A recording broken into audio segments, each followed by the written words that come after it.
ॐ ज्ञानतिमिरान्धस्य ज्ञानञ्जनशलाकया चक्षुरुन्मिलितं येन तस्मै श्रीगुरवे नमः। नमो विष्णुपादाय कृष्णप्रेष्ठाय भूतले श्रीमते भक्तिवेदान्तस्वामिनिधि नामिने। नमस्ते सारस्वते देवे गौरवाणी प्रचारिणे निर्विशेषशून्यवादी पाश्चात्यदेशतारिणे नित्यानन्दनमस्तुभ्यं प्रेमानन्दप्रदायिने कलौ कल्मषनाशाय जानवापतये नमः। नमो महावदन्याय कृष्णप्रेमप्रदायते कृष्णाय कृष्णचैतन्य नाम्ने गौरतुसे नमः। जय श्री कृष्ण चैतन्य प्रभु नित्यानंद श्री अद्वैत गदाधर श्रीवासादि गौर भक्तवृंद। हरे कृष्ण कृष्ण कृष्ण हरे हरे, हरे राम राम राम हरे हरे। हरे कृष्णा।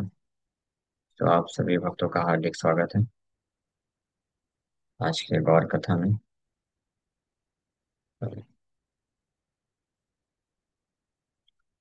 हम लोग चर्चा कर रहे हैं श्री चैतन्य भागवत आदि खंड चैप्टर 13 चालू कर रहे हैं। डिफीटिंग दिग्विजयी, दिग्विजयी केशव काश्मीरी को पराजित करने की लीला चालू हो रही है। दोपहर की गौर कथा में ये हम लोग किए ऑलरेडी, लेकिन ये चैतन्य भागवत और चैतन्य चरितमृत दोनों कॉम्प्लीमेंट्री ग्रंथ है। मतलब चैतन्य भागवत में जो जो वर्णन है जिन जिन लीलाओं का, वो चैतन्य चरितमृत में कविराज गोस्वामी नहीं किए हैं। जो इसमें नहीं है उसी को किए। इसलिए चैतन्य चरितमृत में दिग्विजय को जो डिफीट करने का जो लीला है, उसमें लास्ट पोर्शन आखिरी जो महाप्रभु के एक श्लोक में जो पांच दोष पांच गुण बताए गए हैं, उसी का चर्चा करते हैं। लेकिन इसमें बाकी अन्य चीजें भी विस्तार से वर्णन करने वाले हैं वृंदावन दास ठाकुर। तो पिछले अध्याय में हम लोग चर्चा की है, महाप्रभु ऐसे निमाई पंडित अपने हाथ में शास्त्रों की पुस्तकों को लेकर के और अपने स्टूडेंट्स के साथ पूरे नवद्वीप में भ्रमण करते थे और जगह जगह जो है बड़े बड़े पंडितों को चैलेंज करते थे और उनको डिफीट करते थे। तो ऐसे ही एक बार गंगा नदी के तट पे जब महाप्रभु निमाई पंडित अपने स्टूडेंट्स के साथ थे, शास्त्रों की चर्चा कर रहे थे, तो ये दिग्विजय केशव काश्मीरी आते हैं और उनके साथ फिर चर्चा होती है। जय जय द्विज कुल दीप गौर चंद्रा, जय जय भक्त गोष्ठी Hridayanand. All glories to Sri Gauri Chandra, the shining light of the family of Brahmanas. द्विजकुल दीप, द्विजकुल के दीप गौर चंद्र भगवान की जय। All glories to the Lord who increases the happiness in the hearts of his devotees. भक्त गोष्ठी हृदयानंद, जय जय। अपने भक्तों के हृदय में आनंद को वर्धन बढ़ाने वाले भगवान गौरचंद्र की जय। जय जय द्विज कुल दीप गौर चंद्र, जय जय भक्त गोष्ठी हृदयानंद। जय जय द्वारपाल गोविंदेरनाथ, जीव प्रतिकर प्रभु शुभ दृष्टिपाल। All glories to the Lord of Govinda, the doorkeeper. Govind, द्वारपाल गोविंद, गोविंद उनके सर्वेंट हुए महाप्रभु के, उनके द्वारपाल डोर कीपर। तो उनके उनके नाथ, उनके स्वामी श्री चैतन्य महाप्रभु की जय। हे भगवान वृंदावन दास ठाकुर, हम सबके ऊपर कृपा करने के लिए महाप्रभु को प्रार्थना कर रहे हैं। O lord, please glance mercifully on the living entities. जीव प्रतिकर प्रभु शुभ दृष्टिपाल। जय अध्यापक शिरो रत्न विप्रराज, जय जय चैतन्य भक्त समाज। All glories to the Christ jewel of teachers and the king of brahmanas. जय अध्यापक शिरो रत्न। सारे अध्यापकों में ये शिरोमणि है, top most crest jewel of teachers. ये क्रिस्ट जूल का मतलब क्या होता है? अध्यापक शिरोमणि, शिरो रत्न का अर्थ है is not just the top most but he attracts everyone. केवल टॉप मोस्ट ही बस नहीं है। जैसे कोई भी हार होता है तो चारों तरफ से मोती होता है, बीच में डायमंड है मान लीजिए लगा हुआ है, तो उसकी शोभा को बढ़ाता है और मोतियां जो है उसको घेर के रखती हैं, असिस्ट करती हैं, या उसके आकर्षण को, सुंदरता को बढ़ाते हैं। लेकिन बीच में क्रेस्ट जूल ऑफ टीचर्स बोल रहे हैं, इसलिए जय अध्यापक शिरो रत्न विप्रराज, ब्राह्मणों के राजा। जय जय चैतन्य भक्त समाज, चैतन्य महाप्रभु के भक्तों की भी जय हो। हे नमते विद्यारसे श्री वैकुंठनाथ, वै से न सबर करी विद्या गर्भपात। इस प्रकार से वैकुंठ के नाथ विद्यारस को एंजॉय कर रहे हैं। He is enjoying his scholastic pastime. विद्यारस को आस्वादन कर रहे हैं, बड़े बड़े अध्यापकों से, पंडितों से मिल करके, उनके साथ शास्त्र की चर्चा करके, उनको डिफीट करके, by vanquishing the scholar's pride। वैसे न सबर करी विद्या गर्भपात। बड़े बड़े ये जो स्कॉलर है, पंडित हैं, उनके अहंकार को तोड़ तोड़ करके विद्या रस का आस्वादन कर रहे हैं, और उनको भी करा रहे हैं।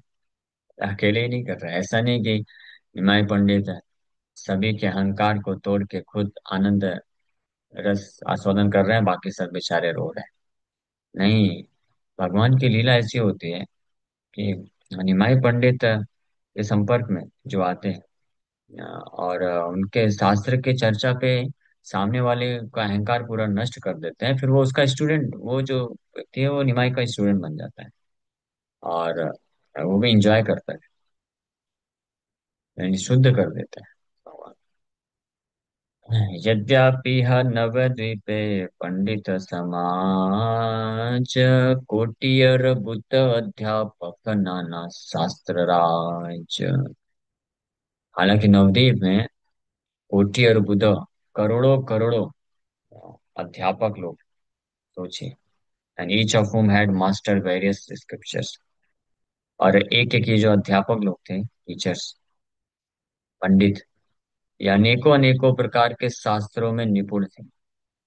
Navdeep was full of millions of learned scholars। ऐसे कोई कोई एक एक पंडित है, अध्यापक है, तो अपने अपने ब्रांच ऑफ नॉलेज, अपने अपने शास्त्र में प्रवीण है। कोई ज्यादा से ज्यादा होगा तो एक दो तीन चार ब्रांचेस में एक्सपर्ट हो सकता है, मास्टर हो सकता है। तो ऐसे करोड़ों करोड़ों अध्यापक हैं, और सब अनेकों प्रकार के, सैकड़ों हजारों वैदिक शास्त्र के हजारों हजारों जो ब्रांचेस हैं उसमें एक्सपर्ट। तो अपने अपने शास्त्र पे सब लोग निपुण है, चर्चा कर सकते हैं। लेकिन निमाई पंडित, ये जिनके पास जाते थे उनके उन्हीं शास्त्रों पे जिसमें वो निपुण होते थे, उनसे चर्चा करके उनको डिफीट कर देते थे। Because Nimai Pandit was expert in all the scriptures. केवल निमाई पंडित ही ऐसे पंडित थे जो सारे जितने भी शास्त्र हैं, जितने भी ब्रांचेस हैं, सब में एक्सपर्ट, सब में मास्टर, और सबको पकड़ पकड़ के धोते थे। भट्टाचार्य चक्रवर्ती मिश्र व आचार्य, अध्यापन विना कारोबार नहीं कार्य।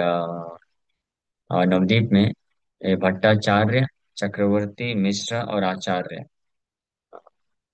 की संख्या प्रचुर मात्रा में थी।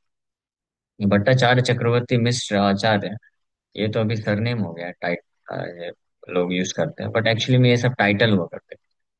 टाइटल मतलब कोई अगर एक कोई भी पर्टिकुलर शास्त्र है उसमें बहुत एक्सपर्ट हो गया है, तो उसको ये टाइटल दिया जाता था कि ये भट्टाचार्य है। जैसे आज के समय में कोई पीएचडी कर लिया तो उसको डॉक्टर का टाइटल दे देते हैं, डॉक्टर फलाना फलाना, है ना?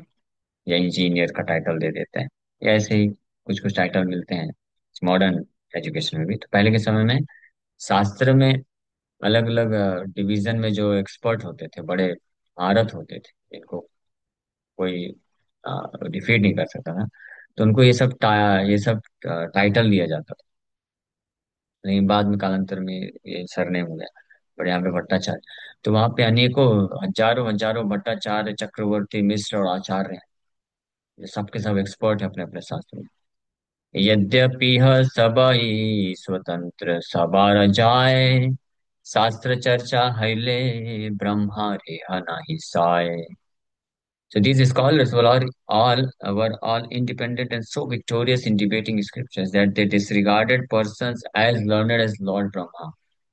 ये जितने भी स्कॉलर थे, ये इतने निपुण थे, इतने पंडित थे, विद्वान थे अपने अपने शास्त्रों में, और इतने विक्टोरियस थे, हमेशा विजयी होते थे जब भी डिबेट करते थे अपने अपने शास्त्र को लेकर के किसी से। तो यहाँ तक कि ब्रह्मा के समान, सोचिए, ब्रह्मा के समान कोई लर्नेड है, कोई विद्वान है, उसका भी उसका भी परवाह नहीं करते थे, उसके सामने भी भिड़ जाते थे, उसको पराजित करते थे। आप सोच सकते हैं कि कैसे कैसे ये थे स्वतंत्र रूप से अपने अपने।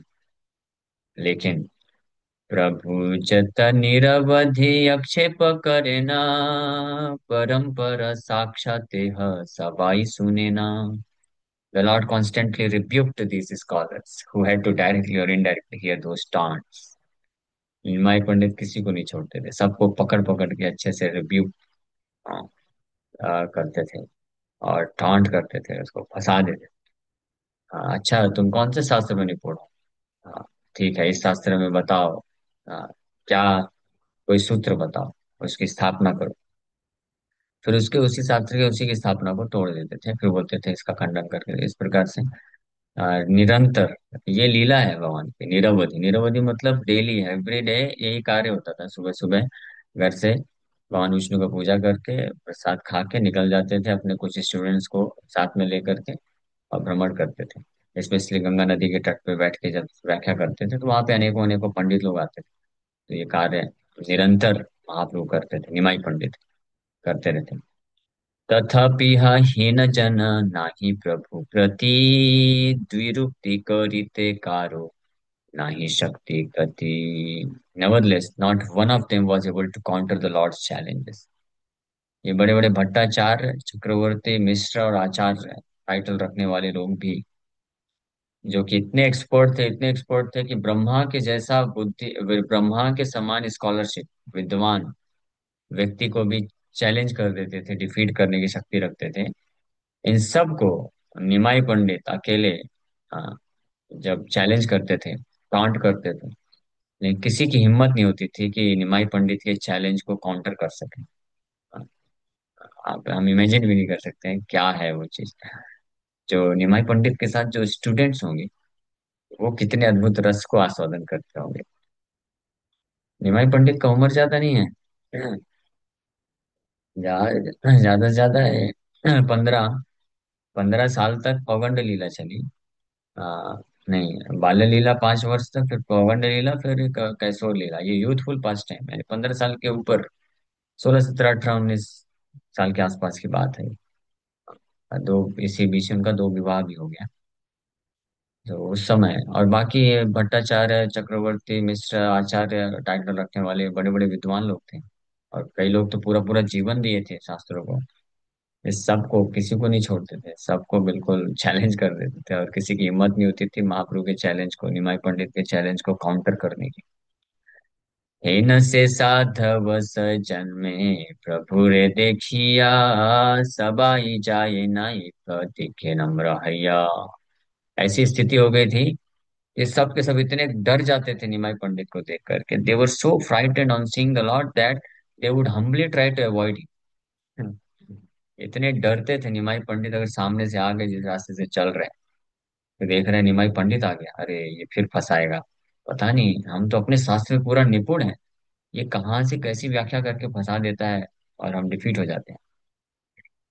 तो बड़े विनम्रता पूर्वक वो दूसरा रास्ता मोड़ के भाग जाते थे। ये स्थिति है।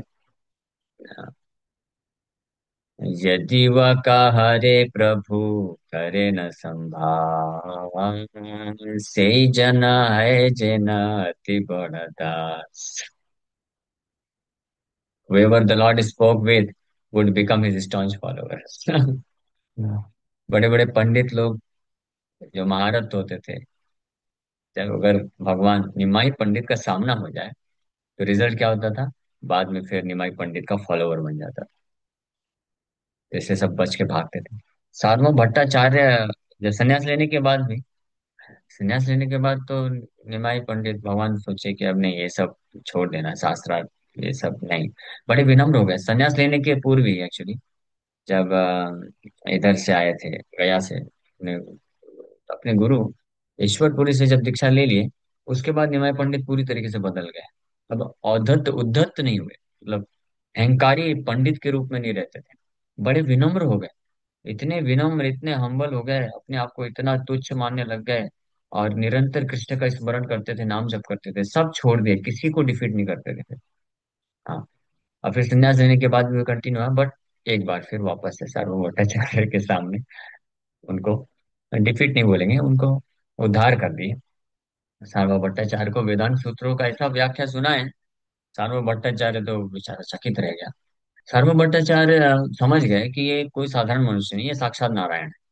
क्योंकि साक्षात नारायण इस प्रकार से व्याख्या कर सकते हैं, किसी मनुष्य में शक्ति नहीं है इस पूरे पृथ्वी में। तो वो सरेंडर कर दिया। महाप्रभु भी बड़े प्रसन्न होकर के फिर उनको अपना वास्तविक दर्शन दिया है। षडभुज निमाई के रूप का दर्शन कराते हैं निमाई पंडित वहां पे, Shri Chaitanya Mahaprabhu.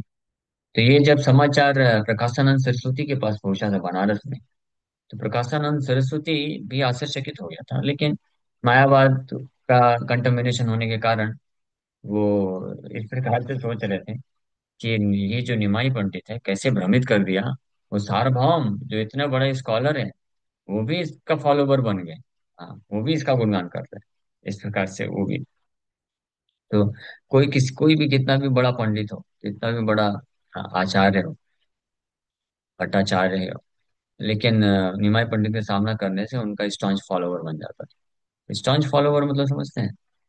Not just follower, मतलब हृदय से उनको समर्पण कर देता था। मतलब अगर कोई किसी को डिफीट करेगा ना, तो डिफीट हो जाएगा, तो अहंकार इतना होता है कि व्यक्ति फिर मान भी लेगा कि हाँ चलो मैं डिफीट हो गया, कभी उसका फॉलोवर नहीं बनेगा, स्पेशली कलयुग में ये बहुत मुश्किल है। लेकिन निमाई पंडित हालांकि डिफीट करते थे, but he was so attractive, इतने आकर्षक थे, दिखने में बहुत सुंदर, वाणी इतनी मधुर है, और शास्त्रों की व्याख्या में इतने निपुण है। और डिफीट करने के बाद जिस प्रकार से फिर डील करते थे, व्यवहार करते थे, निमाई पंडित के रूप में भी, निमाई पंडित जब कर रहे थे, डिफीट करते थे, उस वक्त भी वो हमें विनम्रता से ही बात करते थे, लेकिन शास्त्रों के ऊपर वो अच्छे से निचोड़ देते थे सामने वाले को। और फिर उसको नम्रता से उसको बड़े हमले, because there was not even a tinge of grudges in his heart. परम भगवान, उनके हृदय में थोड़ा भी ग्रज नहीं होता था किसी के प्रति। इसलिए सामने वाला व्यक्ति समझ जाता था कि ये निमाई पंडित हालांकि हमको डिफीट किया है, लेकिन इसका हृदय बड़ा निर्मल है। और दिखने और वैसे भी आकर्षक थे, तो सब लोग जो है बड़े खुश होकर के, आनंदित होकर के उनका फॉलोअर बन और उनको स्वीकार कर लेते थे। ऐसे ही तुकाराम महाराज के साथ भी हुआ था। तुकाराम महाराज, ये जो क्या नाम था उसका, सिद्धेश्वर करके कोई था, जो पहले बहुत परेशान किया तुकाराम महाराज को, उनके अभंगों को भी नदी में डाल के वो कर दिया। लेकिन जब तुकाराम महाराज की महिमा पता चली, तो ये सिद्धेश्वर स्वामी, जो कि बहुत बड़ा स्कॉलर था, बहुत विख्यात था, तो तुकाराम महाराज को सरेंडर कर देता है। और सरेंडर करके उनका शिष्य बन जाता है, उनका अच्छा फॉलोवर बन जाता है, उनका शुद्ध भक्त है, बोल सकते हैं प्योर सर्वेंट, स्टॉन्च फॉलोवर। तो भगवान भगवान के शुद्ध भक्तों में ये गुण होता है, वो ऐसे आकर्षित कर लेते हैं। प्रभुर पांडित्य बुद्धि शिशु काल हईते, सबाई जाने न गंगा तीरे भालमते। Everyone on the banks of the Ganges knew well that the Lord was most intelligent from his very childhood. सबको पता था, स्पेशली गंगा नदी के तट पे जो लोग रहते थे, सब जानते थे। निमाई पंडित बचपन से ही आई वॉज मोस्ट इंटेलिजेंट, बहुत ही पंडित है। भगवान जो लीला करते हैं उसमें एक्सपर्ट होते हैं। एक्सपर्ट बस नहीं बोल सकते, is the only person, top most, not just top most. तो ये पंडित जब निमाई पंडित बने तो ऐसे पंडित बने कि सारे पंडित उनके सामने सब मूर्ख के जैसे हो गए।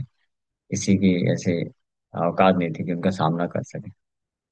जब भगवान जो है फाइट करते हैं, तो ऐसा फाइट करते हैं कि हिरण्यकशिपु के भी नानी याद आ जाती है। हिरण्यकशिपु बहुत पावरफुल था, हिरण्यकशिपु से देवता लोग भी डरते थे। लेकिन जब भगवान नरसिंह ने प्रकट हुए तो बेचारा वो उसका हालत खराब हो गया। हाँ, और जब भगवान रासलीला करते हैं तो जितने भी ये लंपट लोग हैं सब जब सुनेंगे देखेंगे तो वो परेशान हो जाएंगे, बोलेंगे अरे बाप रे, ये तो कोई लिमिट ही नहीं है।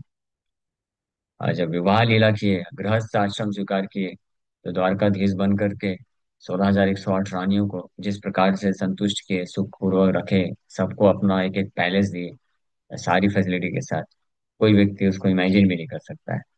और जब बाल्य लीला किए, माता यशोदा को जो आनंद दिए, तो सुखदेव गोस्वामी लिखते हैं, यशोदा मैया का सौभाग्य कल्पना के परे है। पूरे सृष्टि में ऐसा वात्सल्य रस, ऐसा जो वात्सल्य प्रेम का जो सुख है, वो किसी माँ को नहीं मिल सकता है जितना यशोदा मैया को मिला। यशोदा मैया को अनलिमिटेड वात्सल्य प्रेम दिए। हाँ, और जब चैतन्य महाप्रभु के रूप में आए और संन्यास लिए, तो ऐसे सन्यासी बने कि कोई उनके रिनंसिएशन के सामने खड़ा भी नहीं हो सकता है, टॉप मोस्ट। इसलिए न्यासी चूड़ामणि भी बोलते हैं। चैतन्य कृष्ण चैतन्यो गौरांगो तुझे नायका, यतीनां दंडिनां शैव न्यासिनां च शिरोमणि। शिरोमणि, यतीनां, दंडिनां, दंडिनां मतलब जो डंडा रखते हैं, संन्यास डंडा, यतीनां सन्यासी, न्यासीनां सन्यासी। ये तीन प्रकार के सन्यासी हैं, रिनाउंस पर्सन। थोड़ा थोड़ा डिफरेंस है। यति नाम यति, दंडी नाम दंडी, या सन्यासी न्यासी। तो ये तीनों कैटेगरी में शिरोमणि है, the top most. Nobody can compete, compete करना तो दूर की बात है, सामने खड़ा भी नहीं रह सकता है। सो सबको पता था बचपन से ही निमाई पंडित ही वॉज मोस्ट इंटेलिजेंट। पूर्ण रूपे केह प्रबोधित नाही पारे, इहा वो सबार चित्ते जागए अंतरे।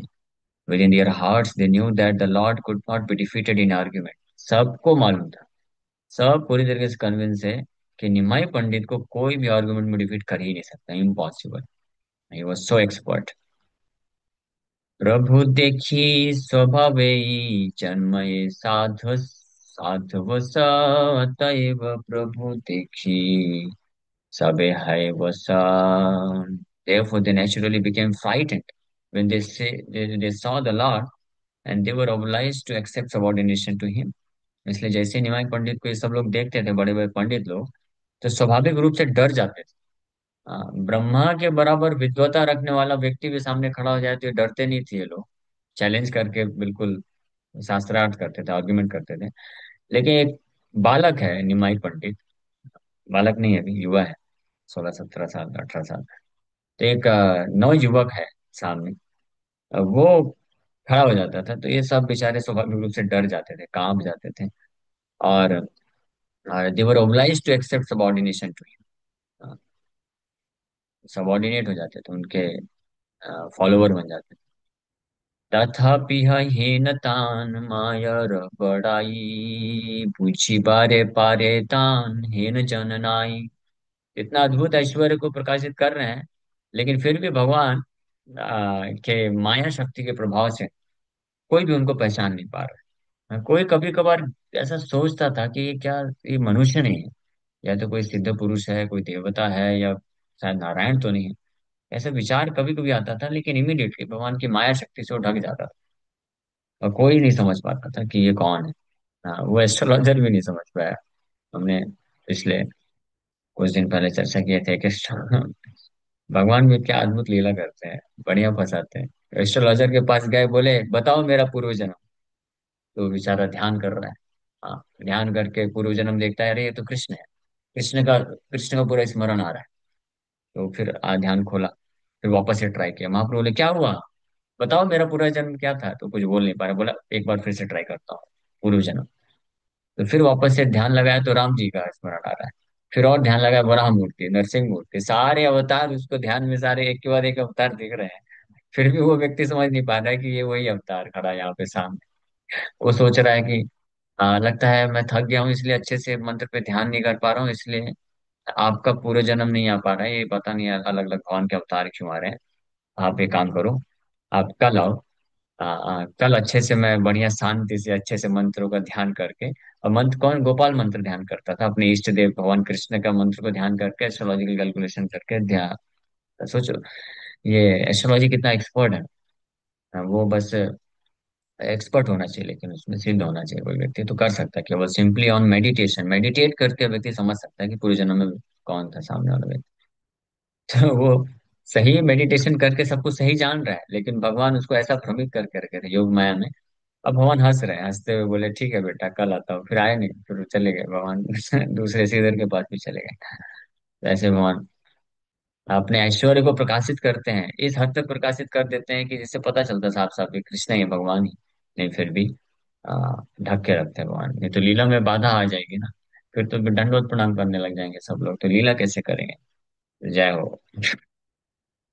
एहू यदि न करे ना आपन विदिता, तबे ताने के नाही जाने कदचिता। So no one can possibly recognize the Lord unless and until he reveals himself. जब तक वो अपने आप को प्रकाशित ना करे किसी के सामने, कोई व्यक्ति समझ ही नहीं सकता, इम्पॉसिबल। तो जब निमाई पंडित के भगवान के सामने रहते रहते उन्होंने ऐसे ऐश्वर्य प्रकाशित किए, जिससे साफ साफ विदित होता है कि ये परम भगवान है, कृष्णचंद्र है। उस वक्त भी भगवान जब तक किसी को जान, अपने आप को पहचान करना नहीं दिए, तो कोई पहचान नहीं पाया। तो आज के समय में कैसे कर सकता है कोई। हाँ, इसलिए जब तक श्री चैतन्य महाप्रभु की कृपा नहीं होगी किसी के ऊपर, कोई व्यक्ति समझ ही नहीं सकता है कि वो परम भगवान। इसी प्रकार से संन्यास लेके जब महाप्रभु गए थे जगन्नाथपुरी में, तो सार्वभौम भट्टाचार्य जगन्नाथ जी को देख करके जग गज बोल करके गिर पड़े, मूर्छित होकर के प्रैक्टिकली बेहोश हो गए, पूरी तरह कॉन्शियसनेस नहीं है। सार्वभौम भट्टाचार्य बड़े एक्सपर्ट थे शास्त्रों में, तो अच्छा सात्विक विकार के सिम्टम्स जानते थे। तो चेक किए पूरा और कंफर्म किए कि ये जो है, ये अष्ट सात्विक विकार है, ये आध्यात्मिक हाईएस्ट स्पिरिचुअल कॉन्शियसनेस है, आध्यात्मिक चेतना का उत्तम अवस्था है, सर्वोत्तम अवस्था है, इससे ऊपर कुछ हो नहीं सकता है।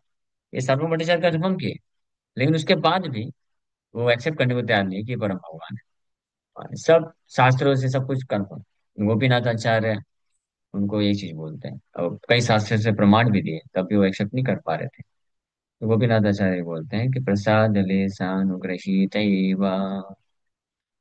जानाति तत्त्वं भगवन् विचिन्वन्, न तो चिरं विचिन्वन्।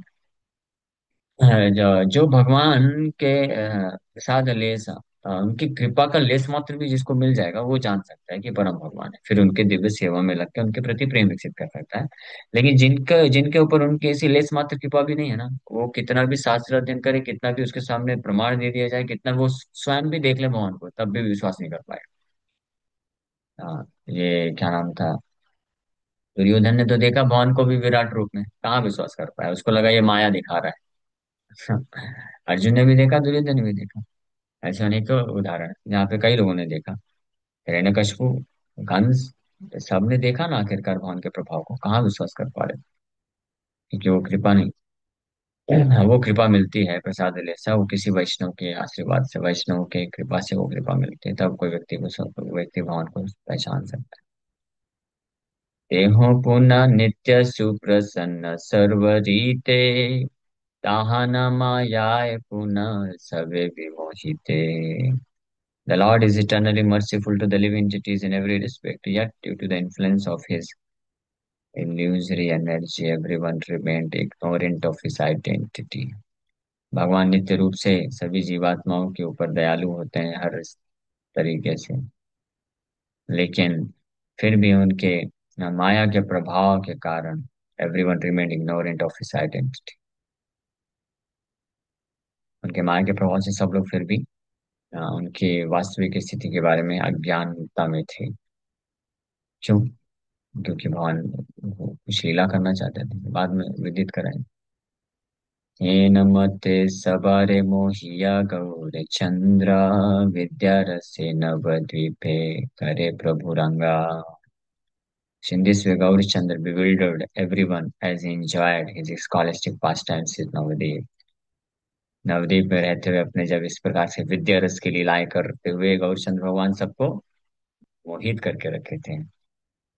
काश ऐसा उनको भी मोहित करते भगवान। माया तो मोहित कर ही रही है, तो माया के मोह से अच्छा है गौरचंद्र भगवान मोहित कर दें अपने दिव्य आकर्षण से, दिव्य सुंदरता से, दिव्य गुणों से, दिव्य लीलाओं से। जन्मे जन्मे प्रभु तुम ही मोहिया हमारे। ये कोई श्लोक नहीं, मैंने ही बोल दिया जस्ट। कि हे गौरचंद्र भगवान, let you bewilder my heart constantly, birth after birth, with your beautiful form, your beautiful pastime qualities।